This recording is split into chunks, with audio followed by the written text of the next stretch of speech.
so excited. We're down here at Lake Eola, downtown Orlando, and as you can see behind the band shell, we are going to do swan boat races on March 15th following worship and Sunday school.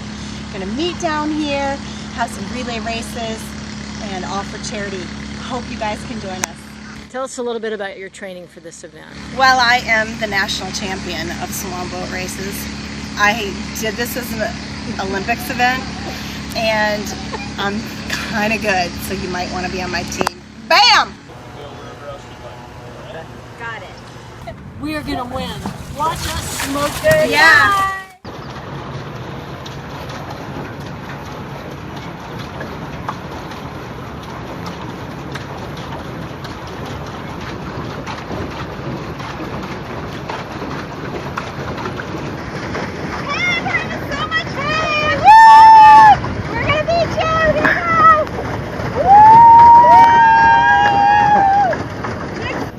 I think the guy at the dock lied to us. I think you have to pedal fast. Pedal fast? The slow and steady doesn't win the race. Hits your legs, you just gotta put your mind somewhere else. The good book says thou shalt come to the Swan relay boat races.